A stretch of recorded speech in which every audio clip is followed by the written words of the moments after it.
Welcome, everybody. Welcome to Fins Talk, Real Talk Fins Talk. And I'm Steve Malloy, your host, and we got my co-host over there, Rob Mosley, a.k.a. Dolphin Thirsty. Everybody, please like this, share, subscribe, and enjoy the show. All right, Rob, how you been, man? Can't complain other than the game this past Sunday. Other than that, everything's okay. Yeah, I was just saying or talking to you a few minutes ago. I got the Dolphin Blues, flashbacks of 2018 and deja vu. So I know as fans like our age, we've seen this story, this rodeo, whatever you want to say, many times, and right. We're a little more hesitant to, be optimistic. But I still think overall that we're okay if we end the bad stuff as soon as possible, and that means starting this week against Minnesota. We need to get back on the victory bandwagon here. Yeah, I agree. So, Rob, first off, I want to say Rob is the guy, Dolphin Thirsty is the guy that puts all those tweets out there, those trivia tweets, the Dolphin trivia tweets. So if you ever get a chance, you see those trivia tweets, go ahead and smash on that. And actually, I missed two questions today, Rob. And I've been a fan for 53 years. I was like kicking myself in the butt for that. Yeah, no problem. I try to make DolphinThirsty.com a little interesting and throw some trivia. I throw it all in there, some hard ones, some easy ones, and some that only few people would know. But just to get the old brain working. Yeah, good. That's good though. I enjoy it very much. Keep doing it, man. Hey, also let us know, man. What do you got going on at DolphinThirsty.com this week?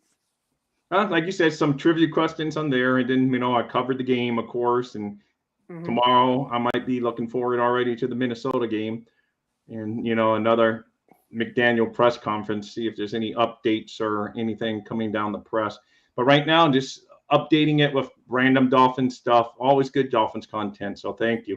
The site might be down for a few hours, I'm being told, because I'm moving from one server to another. Let everyone know on Twitter when that happens. So I just went from a buddy that had made the site of, I don't know anything about coding and making the site, and I had it on his server, but now I'm taking it to one of the bigger name companies, and they say it's in the process, but I may have some downtime for a few hours when they're doing their processing. So just give everyone's a little heads up. All right, great. Thank you, Rob. Okay, Rob, we're going to talk a little bit about the offense, and then we'll the second half of the show, we'll go ahead and talk a little bit about the defense. And I'm going to go ahead and just get the ball rolling here. First off, we lost to the Jets.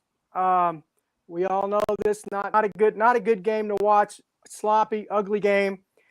But first play of the game, Teddy Bridgewater goes down and gets hurt.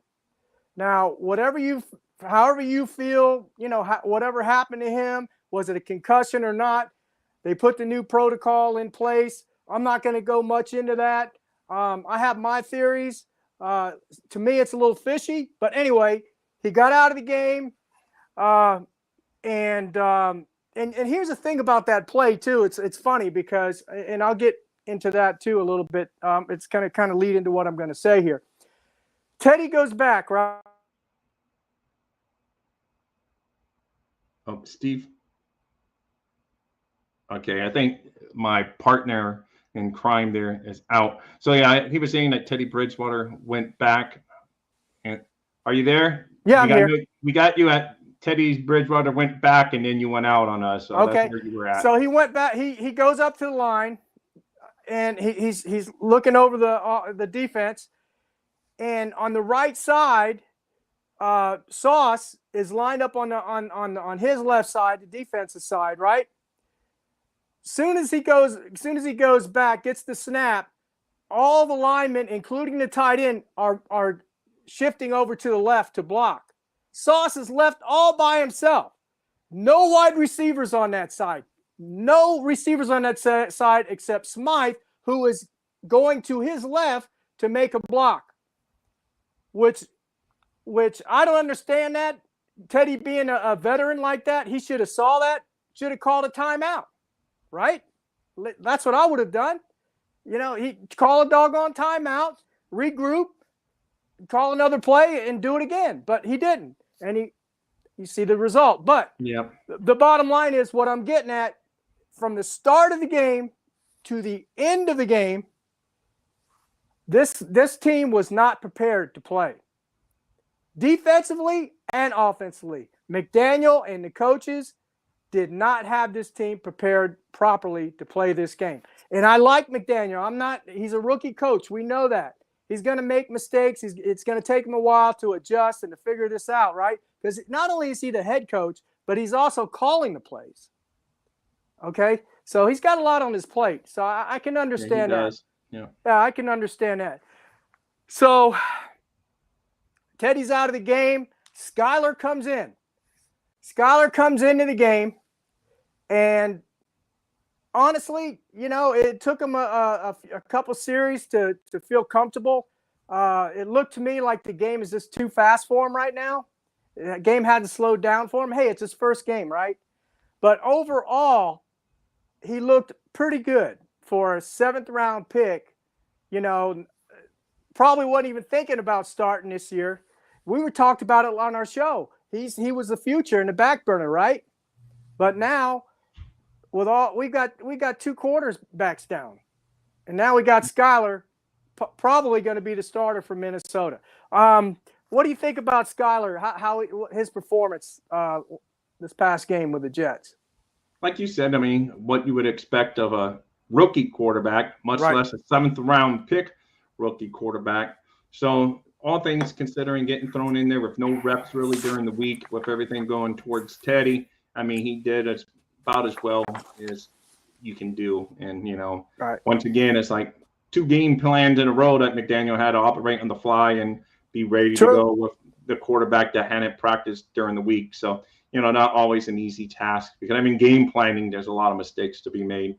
Right. But like you say, I mean, obviously it's not a Hall of Fame worthy performance, but it was not an embarrassing. I've seen worse quarterback play from people getting their first ever action. So, it was just a combination of things, because he did a nice run to pick up a first down. Turns out it's a holding. It's back. He hits Connor, the rookie kid. Yeah.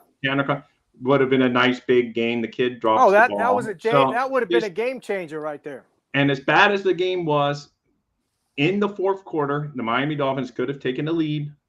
And then the whole game plan's different, because then you kick off. They don't get the great field position.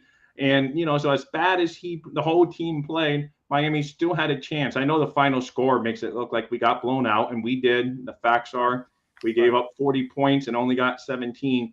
But if Evan's favorite kicker, Jason Sanders, hits that field goal, it's 2019 Miami in the 4th quarter. Then all the pressure goes to Zach Wilson. Now, instead of just managing to get the team ahead and keep a lead, he has to, he's going to have to, oh my God, now I got to come back. Then the Dolphins can dial up the pressure a little bit more and, play more, but also, make sure they're in better zone, because, they have some cornerback issues with our top 2 guys being out.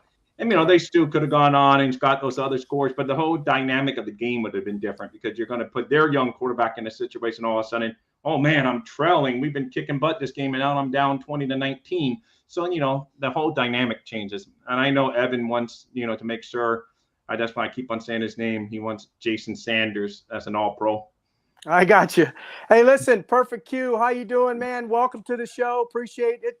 I saw John Santos on here too, brother. Thank you for tuning in. I know Evan's here.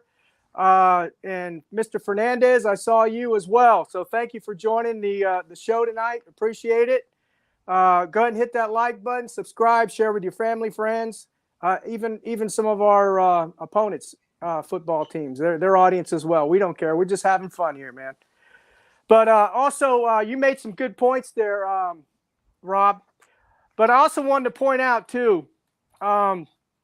Look, let's face it. Let's be real here, right? Let's real talk.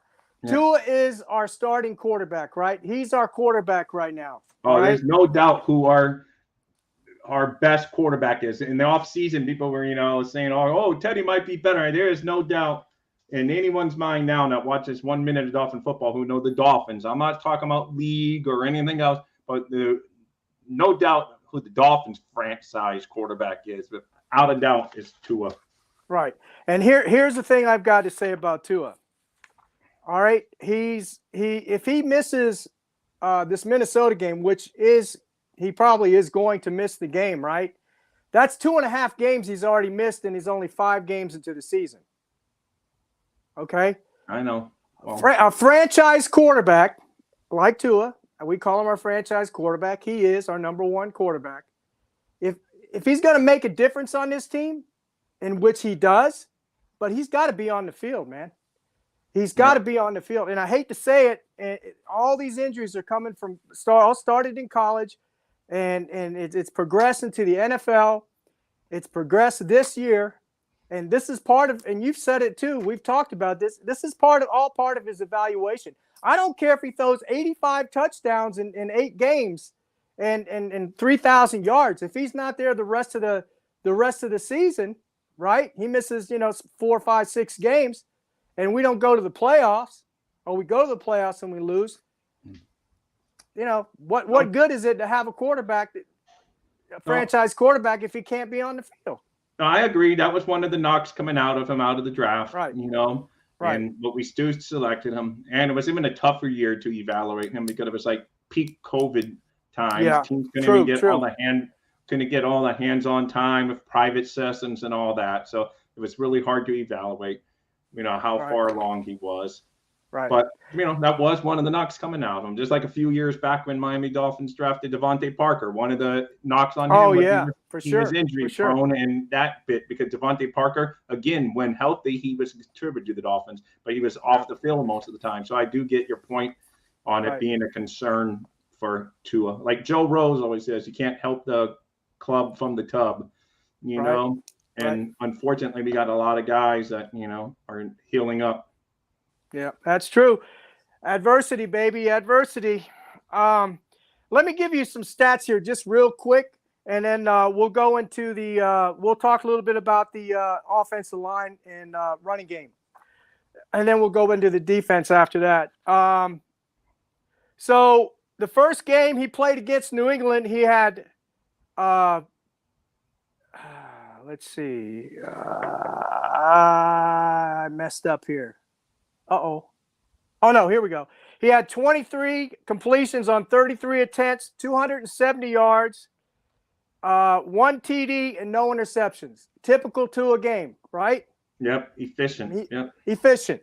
All right, then Baltimore, he broke out. He was 36 of 50, 469 yards, 6 TDs, but he had 2 interceptions. All right, still outstanding game. You would take that. I would take that take that any day, week. right? He played above what we thought he could do, really. Then he goes to Buffalo, where he gets supposedly the concussion and the back and the what was it? The ankle injury. So he goes 13 of 18, 186 yards, 1 TD, no interceptions. That's the Tua we really know, that we've seen for the last 3 years, right? Right. Okay, then he comes back at I think it was around halftime. He threw that beautiful touchdown, right, or that beautiful pass. Was it? I think it was a touchdown. I don't remember. Oh, there was a touchdown drop that he threw to Edmonds. That was right there. It was. Yeah. Okay, then he goes to Cincy. He gets knocked out. Oh, and the Cincy game. Okay. Yeah, he was 8 of 14, 110 yards up to that point, 0 touchdowns, 1 interception, and he possibly could have thrown 2 more. Yeah. So that was below average. So the question I'm asking is this enough sample size to say Tua is elite or above average or our franchise quarterback? Well, I would think for what we have right now based on 2022, yes, he's our our quarterback. Now, moving forward, we all want to see this year, because this is a year we all said is the make it or break it year for Tua. And I think he was trending in the right direction until all of this. Any quarterbacks on there have their ups and down games. But I do believe Tua was trending the right way. And like I say, for 2022, he's undoubtedly the best. We've seen the others now, and all the people that were, but there was, small percentage. I think like maybe 10% of the fan base calling for Skylar Thompson. The other was calling for Teddy Bridgewater. Yeah. And, it's been proven to us definitely Miami's best chance if we hope to get to the playoffs and actually win a playoff game this year. Yeah. Well, we'll see Minnesota if Skylar starts. I'm sure he got enough. He's going to be getting enough, first string reps and everything like that. So we'll see how he does moving forward. And hopefully, like I said, I want Tua to succeed, man. But honestly, in my opinion, he just looks like the Tua of last year. Okay. That's just my opinion. With the exception of that one game.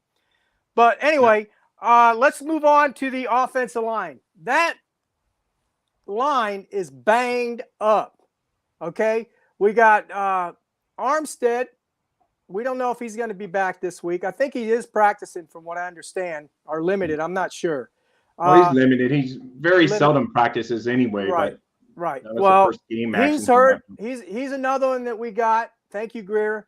Getting Mr. Armstead, knowing his injury history, is he going to be fully healthy, and is he going to play all seven? He didn't play this last game, the whole game. Is he going to play the remaining games? That's the question. Number two, and I'm going to keep saying this every time we're on this Real Talk show. Liam Eichenberg is garbage. Okay, bench the guy already. Bench him already. Yeah, I would say Dieter has to be I'm with you on the Dieter. I know his experiment is over with. Yeah, his experiment is over with, man.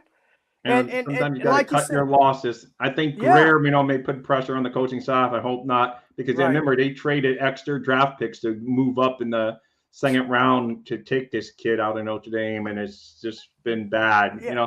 Notre Dame always has great offensive linemen. Of course, Miami finds the one that isn't that great. So right. It is what it is. But I would say yes, Dieter can't be any worse than him. So yeah, you can't. Right now, Eichenberg is the worst guard in all of football. So if Dieter comes in, like you said, he can't be any worse, right? Give him a shot. I would give Robert Jones a shot. Give him a shot. He looked good last year. I don't know why they're not putting him in. I know. But anyway, things have gone bad when we're all hoping that Austin Jackson comes back. We all whipped him for the past couple of years. Now we're all just hoping he comes back. Yeah. And plays.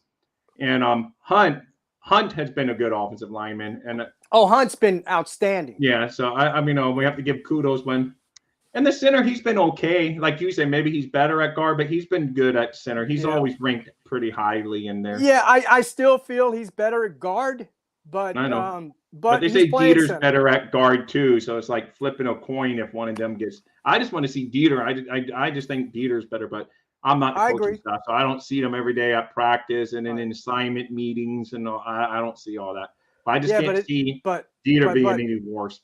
But Rob, you don't have to be a rocket scientist to see Liam Eichenberg being pushed back 10 yards and knocked on his butt and tripping all over his feet. You don't. It's just, I'm not even a coach. I'm not an expert. You are either, right? But come on, man. Anyway, I get it though. It's a money thing, and where he was, got him in the draft and all that good stuff and that stuff. I think they gave up an extra third round pick that we would have had this year. I agree. Ingold needs to come alive, man. He's had a couple drops too. He's done some good blocking, but other than that, haven't seen much of him. Speaking of drops, I don't know what happened to Edmonds. My God! All I've read about him from all these people that love fantasy football. I'm not a fantasy football guy. Edmonds is going to be great out of the backfield. I don't know. He's dropped a few that just makes you go, oh my goodness, come on, get with it. That was his calling card, right? Yeah. Back coming out of the back. He hasn't. All right. Go. Speaking of the running backs, we'll go off the line now. Even though, we know that Little sucks too. Yeah, We know, I and want to we get to don't, a couple. I know. yeah, and we So, don't know about Austin Jackson. We haven't had a big enough sample size for him this year. Okay. So we can't talk too much about him other than he's hurt. We talked about Williams, Dieter. You talked about Edmonds, Mostert. Mostert has been a great back for us. Why don't they hand the ball more to Mostert?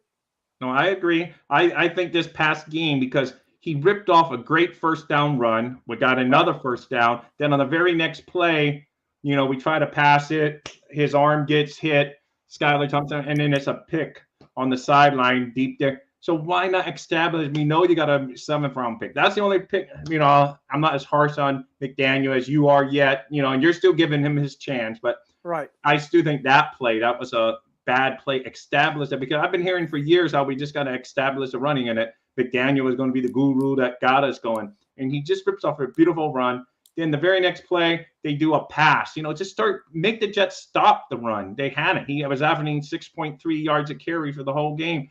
Keep on pounding him. Bleezy, how you doing, Bleezy? But then, yes, so the very next play, after a nice, beautiful first-yard run, Skylar jumps to go to pass. Their arm gets hit. The ball goes floating out there, and the Jets make the interception, and that was a turning point, because I thought the Dolphins were establishing the running game, and it just went down the tube. Well, I think they stopped, right? They just stopped. Yeah. I don't get it. It was going good for him. But Mostert is he's our man. I mean, the guy, look, they opened up some lanes for him, but not a lot.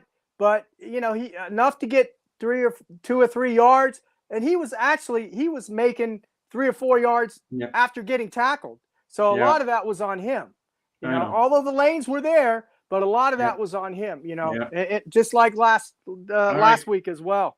Sorry, Mr. Boss. I'm going to change gears. I'm looking at the clock. We got only a few more minutes. All right, brother. Some of the sad thing about the defense. The defense coming into this season, I thought was still going to be. I mean, with the addition of Tariq Hill and Cedric Wilson Jr. and the backs we picked up, I still thought the defense was going to be one of the strong points. And, yes, we can. But, we gave Buffalo grief for complaining that they were without guys. So I don't want to be a hypocrite. But, yes, we've been about 100% Xavier Howard in any of the games. He has played until this last one. But we've been without Byron Jones, and McDaniel's already ruled him out for this week. So I do know those two guys are key cogs. But the defense has been horrible on third down defense. There's only 2 teams worse than us. And, it's awful. We're allowing 49.2%, so almost 50% third down conversion rate. Only Detroit Lions and the Chicago Bears are worse. Only 2 teams are allowing a better quarterback rating than the Dolphins. The Dolphins are allowing a quarterback rating against them of 106.2, with only Tennessee and Seattle fall behind Miami. So, that's not winning football, complementary football between all, especially when your quarterback's out. You got to step it up on defense to help out the offense, and it's just not happening. Their running defense has been the only thing that's above average. They've been okay. They're good on 4th down stops this year. They're one of the better teams at 4th down stops. But other than that, the third down defense has been awful. We ranked near the bottom, near the bottom in quarterback pressures. We ranked near the bottom in sacks. And some of the big people that we gave the big money to in the offseason, Xavier got his big fat contract. Ogba has gotten his big fun. I would give Xavier some injury little points there. Maybe that's why he's not playing up to the level. But Ogba, he's non-existent. He has 1 sack, and he's awful. And each of the past 2 years, he had like 9-something sacks, and now he's just and even his pressure stats are way off. It's bad on defense, and we just can't get an interception since the first week of the season. We know no interceptions. We've had a couple of no turnovers. Fumbles, but the Dolphins have always been the spin don't break, but they're not getting the turnover that helped them. And I hate to say it because he threw fire on the bridge and bombs on the bridge as he left, but Flores may have been the reason for the better defensive production, because we're not creating the turnovers, and it's hard. And I'm sorry, I know we still had a couple more points, and maybe I just saw my little segment. I said, we're running out. No, you're good. You're good. No. And I'm glad you brought up Boyer or Flores. I got Boyer on the hot seat, man. He needs to get a fire lit underneath his butt. And let me tell you something. I'm giving him till this Minnesota game. He needs to fix this defense, okay? He needs to make some adjustments because so far he's been a complete failure. And I think you're right. I think Flores was the guy calling the plays the last half of the year last year, right? Yeah. And Boyer was at the first part. Gerald Alexander and Flores. Yeah, I know. And we lost both. I know they're both gone. And we lost both of them. Yep. It's funny that we kept Boyer in practically all of our defense, but we let Flores go and we let Gerald Alexander go, which was an intricate piece of this defense. Yes, Evan, we know special teams sucks, and I've got Crossman on the hot seat as well, for sure. Yeah, no doubt. I think there would be no excuse. There would be some, coaches changes probably but it's not hope. It's just hope that just turns around and we're all laughing, saying, "Okay, we were bashing." Oh yeah, yeah. Because what scares me is like just last year, obviously fresh in our memory, we get the opening win last year, then we lose 7 straight. This year we've lost. We won 3 in a row, but now we've lost 2 in a row. We can't get that trend. We can't go 3 and we can't go. We gotta beat Minnesota. It almost becomes a must win, and it's not. It is a must win. They're coming with one of the best records in the National Football League, and some of the best receivers. Yeah, I know it's not going to be an easy. It's going to be very, very tough. And we got, like you said, I almost can't even pick the Dolphins this week. Yeah. And I try to be. I'm almost a member of the Evans bandwagon because I'm always a positive guy. I'm the good cop, you're the bad cop sometimes. But I have to admit, I'm worried about this game. This one's going to be a tough. You're right. Tough one. You're right, Bleezy. This is going to be a big game this weekend. This is a must win. We need to win this game to get a spark. You can't go to 3-3 after being 3-0. It's just bad, man. And it's just everything. This is now, when they got to step up. No more excuses. I know. The corners are out. I keep on saying it, but I know they're up. But they got to find another way to come up with some defensive game plan that doesn't give the quarterback 50 years to throw the ball, because everything that we were ranked near the top on defense this year, we're almost ranked on the bottom, because we were ranked near the top in turnovers last year, getting takeaways. We ranked near the top in sacks and quarterback pressures. Now we're in the bottom of all those stats, and it's just way at the bottom. I guess because I'll be honest, I didn't know too much about Tua. I told Evan and Hank the first day I ever became a guest, they asked me where I stood on Tua, and I said I'm right on that fence because I don't know. I haven't seen enough. I'm not a hater, and I'm not too annoying. But I don't want everybody to think I'm a hater. We would give the young man the chance. Anyway, I know we got to wrap up here, so do your thing. That's boss, all right. Man. I was gonna say, I don't want everybody to think that I'm a hater of Tua. No, I want Tua to succeed. I'm just being realistic, real talk, right? It's just facts. Guys, thanks for joining the show tonight. Appreciate all your comments. Please hit that like button, subscribe, share this with your friends, family, and neighbors. I'm going to go for a prediction. My prediction for this game is, I'm sorry, guys, I just don't have a good feeling about this. I don't think that the Dolphins are going to win this game. I'm just being realistic. I think the game is going to be 31-17, Minnesota. It's a little too early in the week for me to get out there yet. But yes, I would. Fair enough. If you made me pick right now, I would probably pick Minnesota. But I want to see if there's any updated news on who's going to play, and before I make it, if Skylar's being thrown out there, which I think it's going to be Teddy, because just the way McDaniel talked yesterday, I hope he couldn't come out and say it because the league would be all over him. But the way he said, I didn't see Teddy stumble yesterday. He looked fine today. He was fine yesterday. He passed today, blah, blah, blah. You guys all heard the same press conference, so no reason for me to repeat that. But anyway, but he just can't say it because until Thursday, Teddy's not allowed to practice with the team. So it's just I think if I had to bet that Teddy would go, and if Teddy goes, at least it'll be against the team that drafted him, and whether players admit it or not, that always brings up a little extra juice in them. Because it's human nature. You want to show your ex-employer, hey, look what you got rid of, So it's just that's what I see. So I'm not even going to make a prediction, but if I had to, as part of the show, I was leaning the Vikings right now. But I'm hoping good information comes out on some of the offensive linemen, Xavier and Howard and Teddy. Hey, Evan says he's going to buy us both Jet jerseys. No, Evan, no, No. that's all right. No. We're just being but anyway, I told you, I'm not going there yet. Time to close up shop, but Evan's just taking a shot at me because I picked on. I mean, I know them loving Jason Sanders, you know. So there you go. That's them getting even. We're even now, Evan. Which reminds me, Evan and Hank is following this show. Yeah, Finn's bandwagon. Please, guys, go ahead and watch their show. If those guys, if you want a warm and fuzzy and a positive feeling after this show, go ahead and watch the Finn's bandwagon. They'll give that to you, man. They're good. They're really good, Hank and Evan. I agree. I'm going to go ahead and close this out, guys.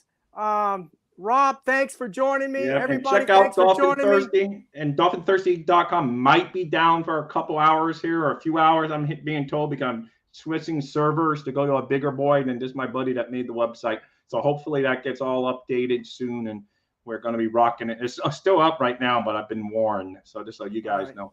Which is good. It's new. I'm just getting traction. But if it's still up, when you guys get a chance, try to do some Dolphin trivia and let me know. I would love comments. Thank you, guys. Have a great night, and I'm going to be watching along with you guys the next show. Dolphins #1, baby!